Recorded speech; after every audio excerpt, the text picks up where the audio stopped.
Good day, everyone. My name is Cañabano, and my topic is all about developing organizational and personal cultural competence.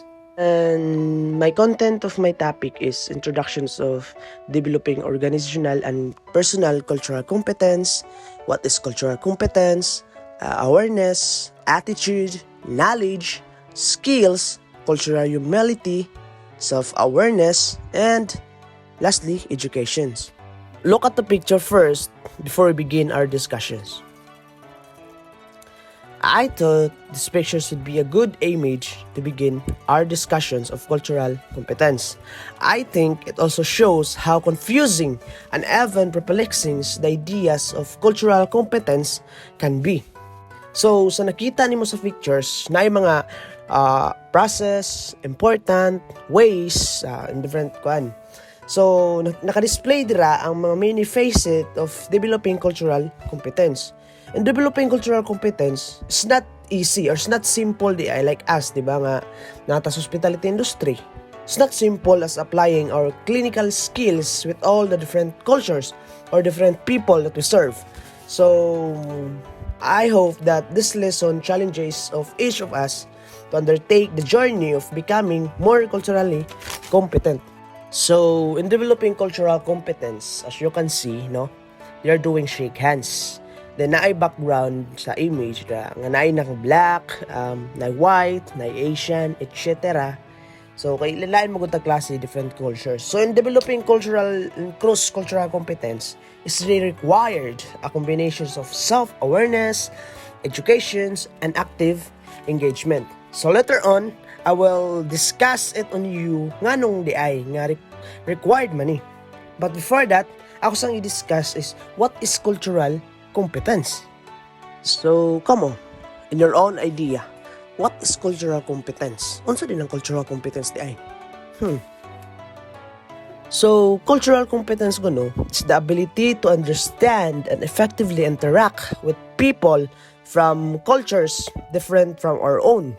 It also means being able to negotiate cross-cultural differences to accomplish practical goals. So, for me, sa kuha lang, cultural competence is just being able and willing.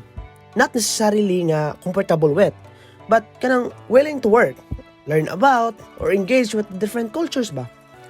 Pareha ng matatag abroad, di ba? Array of people.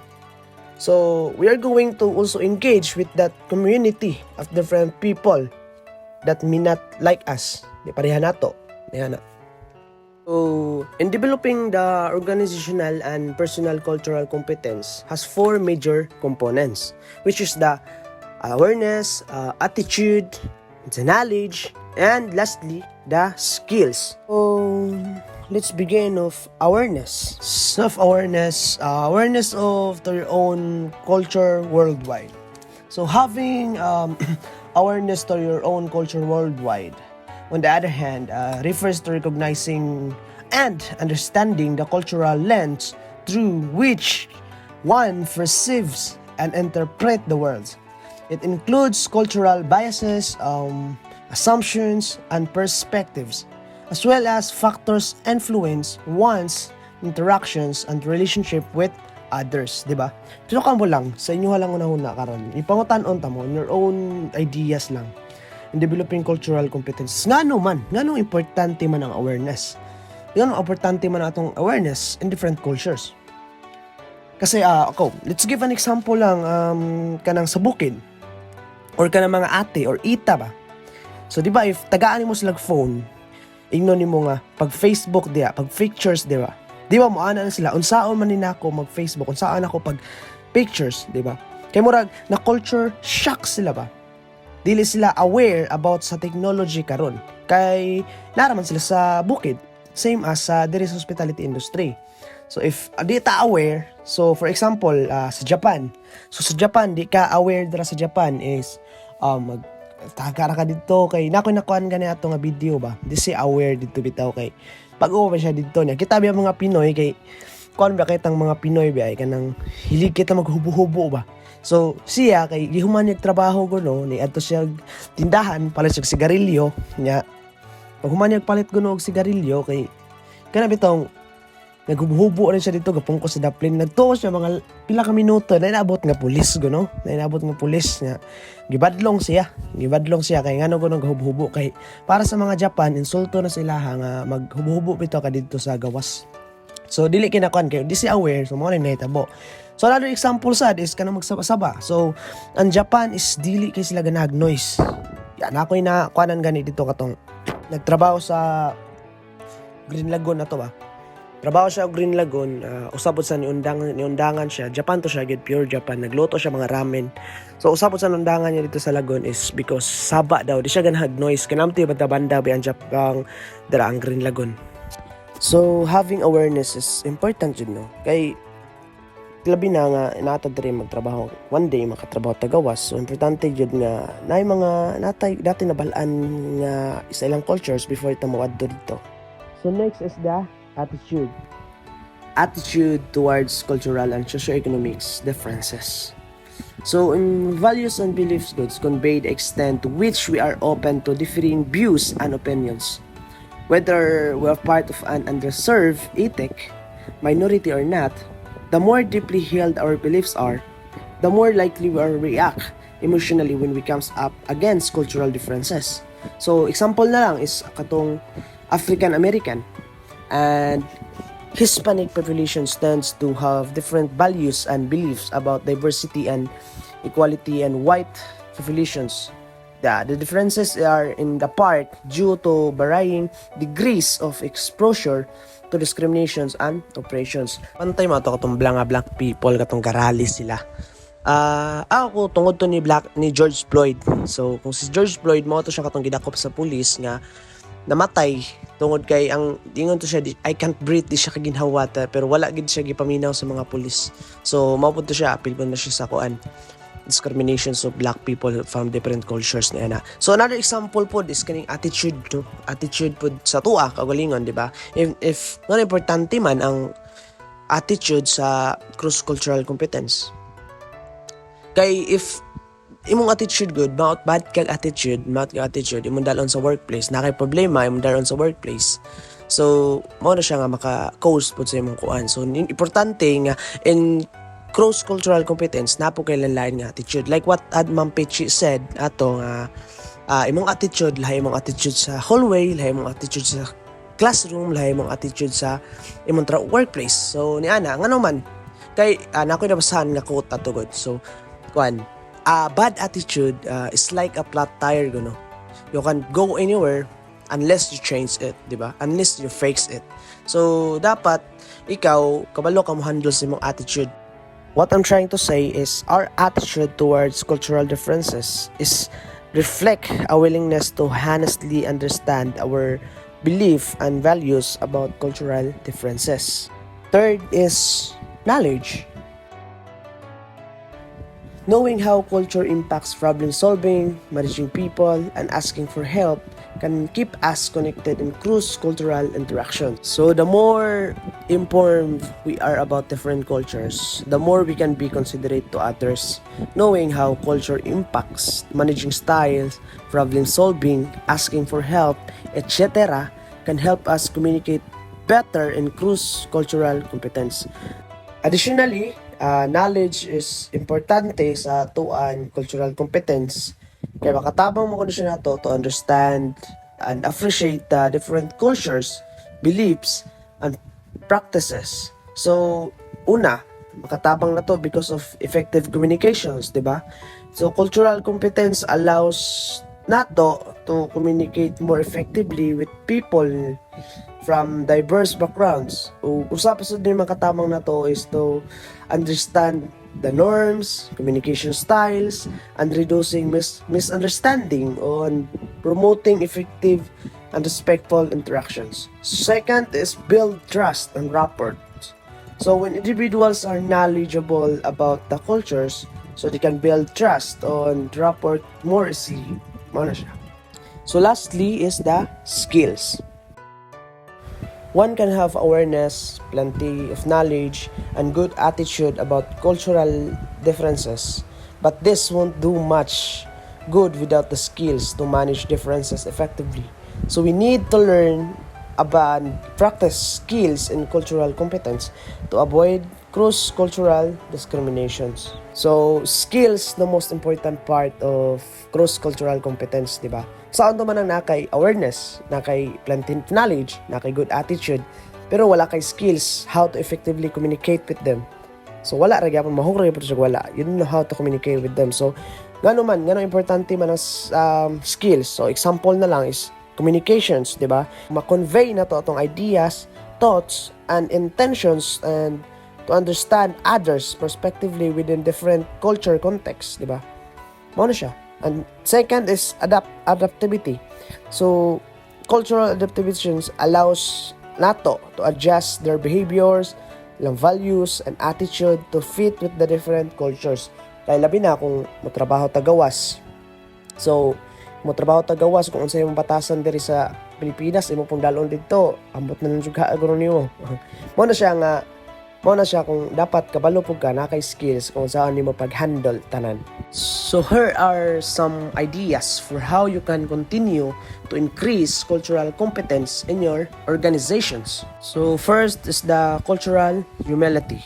So cultural humility is the ability to admit what you don't know and embrace opportunity to learn. So to be culturally humble is to be aware of social power imbalances, respect other people's values and beliefs, and continuously reflect on your own biases. So in cultural humility, man God, there's no expectation that you can memorize everything. Mao gani nga, you admit what you don't know and embrace opportunity to learn. It's a long process of asking yourself how your own biases might impact the way you treat and understand others. So, cultural competence is a goal, while cultural humility is a mindset. So next is the self-awareness. So self-awareness is about committing self-assessment and self-critic. Kung ganina, awareness in the culture, karon, nganong importante mong self-awareness? Kabalo mo guys, a lot of people cannot grow it because they don't know who they are. Wala sila kaila sa ilang kaugalingon. You cannot excel in cultural competence because you cannot identify unsa di ay mong strength nimo or unsa di ay mong weaknesses, di ba? Asa ka mas you're good ba in public speaking, you're good ba in communications, ana. So the key of success is awareness, is your self-awareness. So being aware of how cultural influences your interpretations of others, your own behaviors, and how people from others' cultures may see you. Cultural awareness or your self-awareness can improve performance in culturally diverse organizations or when the organization's customers are diverse. So next is the educations.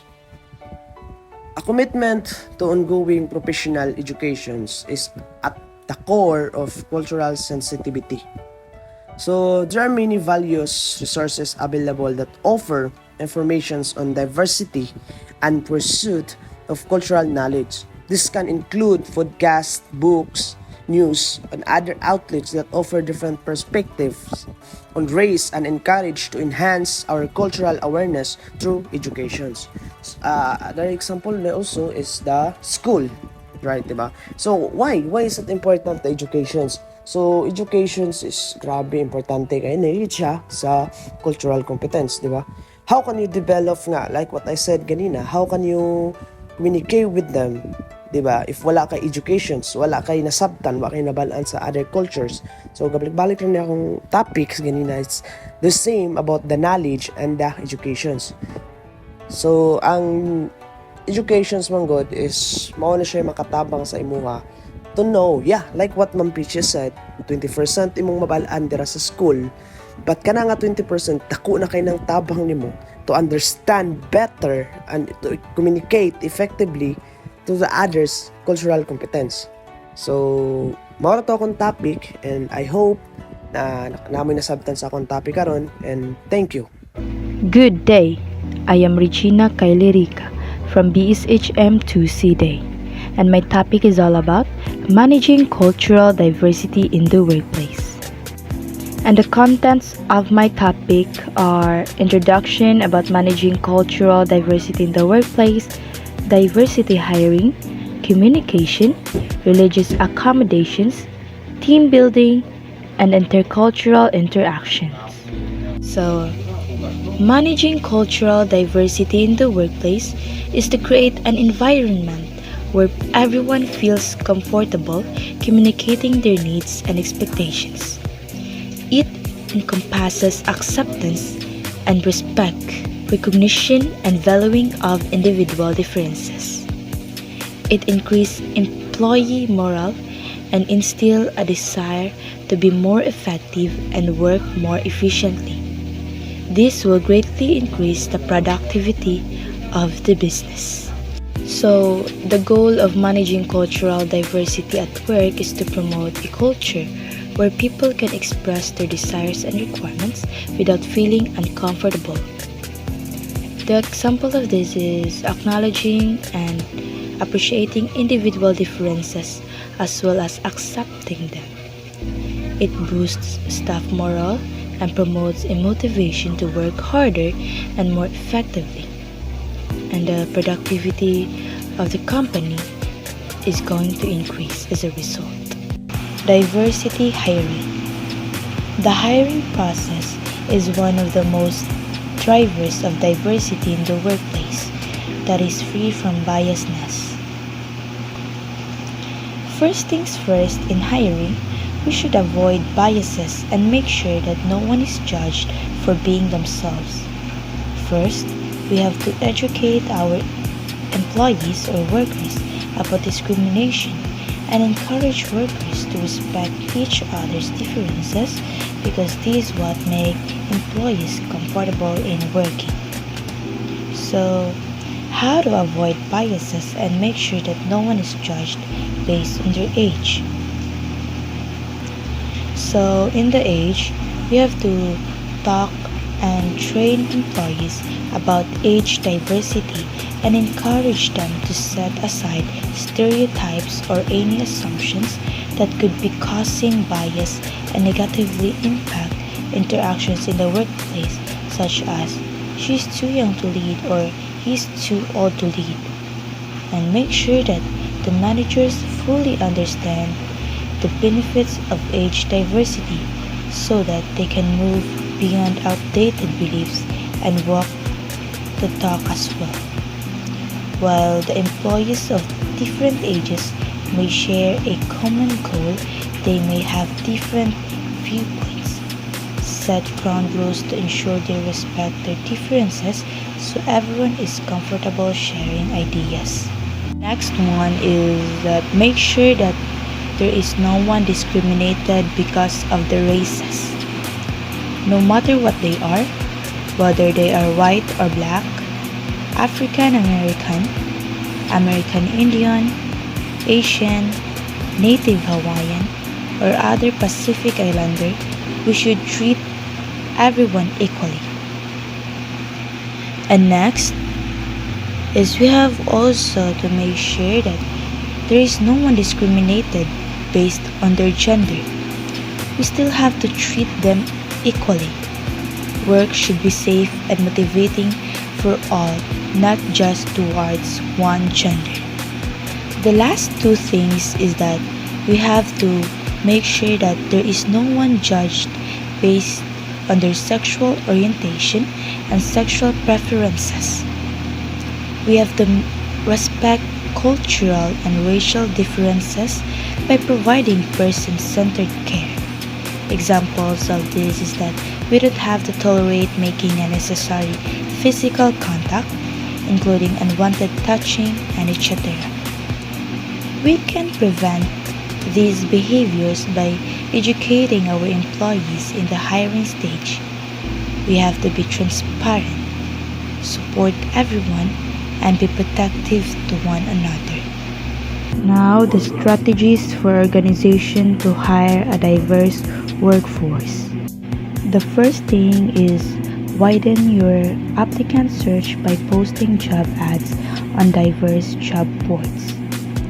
Showing diverse applicants that your company embraces and encourages diversity in its rules, practices, and culture is one of the best ways to throw them in. Through the web page, social media, blogs, emails, and other platforms. You must share your diversity goals, initiatives, and accomplishments.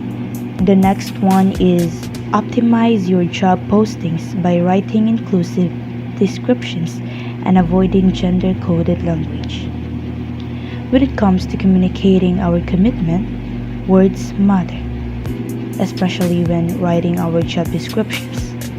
Inclusive language consists of words, terms, and phrases that communicate respect for diversity, sensitivity to differences among people from various backgrounds, and equitable opportunities for all people. The last one is train your recruitment team on how to tackle unconscious bias to create awareness. Before we train our diverse recruitment to become aware of your unconscious biases, it starts by educating ourselves. Paying attention to our thoughts and examining our beliefs can help us identify the assumptions we currently hold. Unconscious racism, ageism, and sexism play a big role in who gets hired, so that we need to train. We can train our recruitment team by attending workshops, seminars, and online courses. It can provide valuable insights and strategies to identify and lighten unconscious bias. Communication.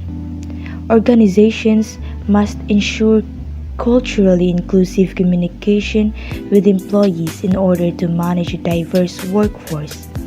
All procedures, safety rules, and other important information should be designed properly in order to overcome cultural and language barriers. We can easily communicate by translating materials by using symbols and pictures is a great way to make everyone feel included. This will make your message easier to understand for all employees regardless of their native language. Religious accommodations. A religious accommodation is any adjustment to the work environment that will allow an employee to practice their religious beliefs. Requests may include schedule changes, leave for religious observances, and dress or grooming practices. We can acknowledge employees' religious practices by granting them time for religious reasons. Some of the accommodations that the company can provide are schedule changes, exceptions to dress code, and excused absence from programs. We should provide schedule flexibility to allow the employees enough time to perform religious activities like prayer days. Even common holidays are celebrated on different days depending on culture and religion. It is important for us to be aware of this and allow schedule modifications if needed. Exceptions to dress code. Some religions do not allow women to wear pants or short skirts, while others require them to wear religious headscarves or skull caps. Other religions prohibited men from cutting their hair and beard, which may not adhere to the established dress codes. Excused absence from programs. Considering the cultural differences of a diverse workforce, we must allow employees whose religious beliefs conflict with our program to be excused from attendance. Team building. Effective team building practices are essential when managing cultural diversity in the workplace. Making sure everybody feels like they are an important part of the group will make team members more open and comfortable around each other, potentializing the benefits of cultural competence. We can come up with different team building activities such as off-site trips or have formal or informal gathering activities or a circle of appreciation to get everybody acknowledging good traits about each other. Intercultural interaction. The best way to show your employees that you appreciate and respect cultural differences is by being open to their traditions and values. Avoid embracing or promoting only one culture in your workplace and make an effort to learn more about the characteristics of your employees' traditions. Examples of intercultural interactions during the holiday season: make sure decorations are varied to represent different cultures or include popular dishes from different countries at employee gatherings. Managing cultural diversity in the workplace can harness the power of a diverse workforce to drive innovation, creativity, and business growth. A culturally diverse workforce also brings a wealth of different perspectives and experiences that can improve problem solving and decision making. Cultural diversity contributes to the development and enrichment of our lives in ways we aren't always available to understand. We begin to appreciate diverse perspectives, methods of life, and experiences that we probably would not have been exposed to if we were not exposed to different cultures, habits, and beliefs. So, overall, well managed cultural diversity workplace can increase companies' productivity. It may come up more ideas, processes, and progress. Well-managed cultural diversity workplace can broaden the range of skills among employees, both educational and professional environments. Cultural diversity benefits everyone. It paves the way to better problem solving, more empathy and compassion, deepened learning, and approaches the world from various perspectives.